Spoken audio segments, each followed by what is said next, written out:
നമസ്കാരം. Raf talk ഫുട്ബോളിലേക്ക് അവർക്കും സ്വാഗതം. കാർലോ ആഞ്ചലോട്ടിക്ക് ഇറ്റാലിയൻ ടീമിൻ്റെ കോച്ചാവാനുള്ള ഓഫർ ഉണ്ടായിരുന്നല്ലോ. പോളോ മാൽദീനിയും ലിയനാർഡോയും അക്കാര്യം തുറന്നു പറഞ്ഞിരുന്നു. പിന്നീട് അവർ ഇപ്പോൾ അവിടെ നിന്ന് സ്റ്റെപ്പ് ഡൗൺ ചെയ്തിട്ടുണ്ട്, അത് വേറെ കാര്യം. പക്ഷേ അതിനു മുമ്പ് അവരിങ്ങനെ കുറേ കാര്യങ്ങൾ പറഞ്ഞിരുന്നു. അപ്പോൾ ആഞ്ചലോട്ടിയോട് അത് ചോദിക്കുന്നു, എന്താണ് ഇറ്റലിയിൽ നിന്ന് ഓഫർ ഉണ്ടായിരുന്നില്ല, എന്താണ് വേണ്ടെന്ന് വെച്ചത്? ESPN അദ്ദേഹം കൊടുത്ത അഭിമുഖം, അദ്ദേഹം വേൾഡ് കപ്പിന് ശേഷം നൽകുന്ന ആദ്യ അഭിമുഖമാണ്.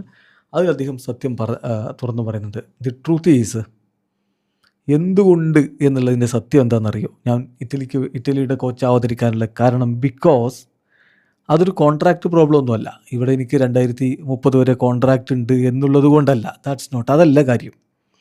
അതിൻ്റെ കാരണം എനിക്ക് CBFനോടൊരു കമ്മിറ്റ്മെൻ്റ് ഉണ്ട്, ഈ രാജ്യത്തോട് ബ്രസീലിനോടൊരു കമ്മിറ്റ്മെൻ്റ് ഉണ്ട്. കാരണം ഈ രാജ്യം എന്നെ നല്ല രൂപത്തിലാണ് സ്വീകരിച്ചത്, എനിക്കിവിടെ തുടരണം.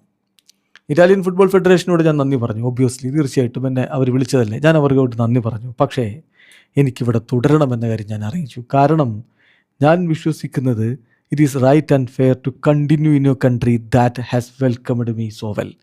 എന്നെ നല്ല രൂപത്തിൽ സ്വീകരിച്ചിട്ടുള്ള ഒരു രാജ്യത്ത് തുടരുക എന്നുള്ളതാണ് ഫെയർ ആയിട്ടുള്ള കാര്യം, അതാണ് ശരിയായ കാര്യം എന്ന് ഞാൻ മനസ്സിലാക്കി. അതുപോലെ തന്നെ എനിക്ക് എല്ലാ അവസരവും, വർക്ക് ചെയ്യാനുള്ള എല്ലാ അവസരവും ഒരുക്കി തന്നൊരു ഫെഡറേഷൻ, ഒരു ഇൻസ്റ്റിറ്റ്യൂഷൻ, അതിനോട് ഞാൻ റെസ്പെക്റ്റ് ചെയ്യേണ്ടതുണ്ട്. അതിൻ്റെ ഭാഗമായിട്ടാണ് ഞാൻ ഇറ്റലിയിലേക്ക് പോകുന്നില്ല. എൻ്റെ സ്വന്തം രാജ്യമായ ഇറ്റലിയുടെ പരിശീലക സ്ഥാനം ഞാൻ വേണ്ടെന്ന് വെച്ചിട്ട് ബ്രസീലിൽ തന്നെ തുടർന്നത് എന്നാണ് ഇപ്പോൾ കോച്ച് കാർലോ ആഞ്ചലോട്ടി പറയുന്നത്.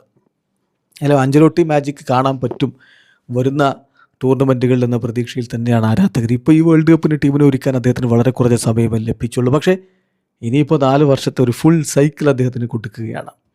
സോ ആഞ്ചലോട്ടിയുടെ പവറും മാജിക്കും കാണാൻ പറ്റുമെന്ന പ്രതീക്ഷയിലാണ് ബ്രസീൽ ഫാൻസ് ഉള്ളത്. വീഡിയോ സാധിക്കുന്ന ഫുട്ബോൾ ലോകത്തെ കൂടുതൽ വിശേഷങ്ങളുമായി റാഫ് ടോക്സ് എഴുതാം.